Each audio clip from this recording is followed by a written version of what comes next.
The Prime Minister of Fiji has declared that Fiji would not welcome a Chinese military base in the Pacific. He's also floated the idea of signing a new binding treaty with Australia during an address to the National Press Club in Canberra. Foreign Affairs reporter Stephen Jedgetts joins us now with the details. Hi, Stephen. So it sounds like the Prime Minister was pressed repeatedly over China's role in the Pacific.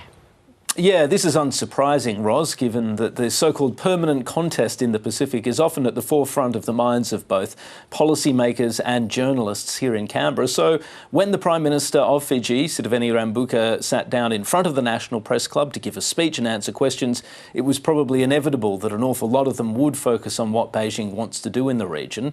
Now, one of those questions was on Beijing's strategic intent in the region. Australia is convinced that China is trying to get a so-called security presence in the region, perhaps a dual-use facility, perhaps something else that it can use to project military power. Now, Mr. Rabuka was asked if he believed that was the case and whether Fiji would be comfortable with a Chinese military presence. And his answer was quite interesting. On the first part, he said no. He didn't believe that China was searching for such a presence because they didn't need it to project power. But when he was asked would Fiji be comfortable with that presence, if it was the case, he also gave a very clear answer saying that Fiji would not welcome any sort of Chinese military presence in the region. So a pretty blunt response from a leader who is trying to balance an awful lot of difficult equities with both Canberra and Beijing in his country. Let's take a listen to Sitiveni Rabuka and his response to that question, as well as the follow-up.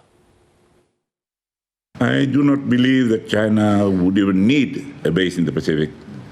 They have proven that they do not need a base outside China to be able to launch what they have into any other area of the world. So they can go east of China and go as far east in America as they like, or go west and go far to the furthest point in Europe as they like. So there is really no need for them to set up any other bases in the Pacific. Do you believe the region should resist it if they wanted one? If they want to come, who would welcome them? Not Fiji. Thank you. And would you be using your influence to try and encourage other countries to take the same view? As long as I'm Prime Minister, yes.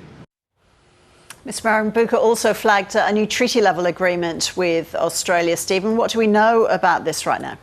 Well, very little at this stage, Ros. It comes, of course, against a backdrop of Australia racing to strike these new agreements across the Pacific. We've seen agreements with Tuvalu, with Nauru, increased agreements with countries like PNG, with the NRL deal there. So Australia's got a real ambition to step up its agreements across the Pacific, in part to buttress its own strategic position. Now, at the moment, I think Australia's pretty comfortable about where it stands with Fiji. The relationship's in good shape. But nonetheless, Mr. Rabuka said it might be time to elevate the existing Vivale partnership to what he called a treaty-level agreement. Now, exactly what that means, how it would function, whether it would impose any limits on Fiji's decision-making, none of that is clear at this stage. It sounds very much like an idea rather than a plan at the moment. But it is interesting that what Australia is doing elsewhere around the Pacific is very much registering across the whole region, and clearly Mr. Rabuka is interested to see what opportunities might lie there for his country. And did the Prime Minister have anything to say about migration to Australia?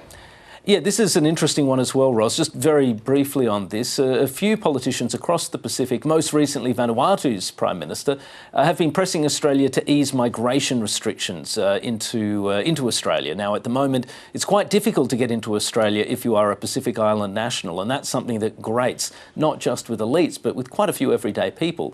Australia's always restricted migration into Australia because it's worried about people illegally overstaying, worrying about people flocking into Australia and causing problems with brain drain across the Pacific, as well as in some instances worries about things like golden passport schemes across the region.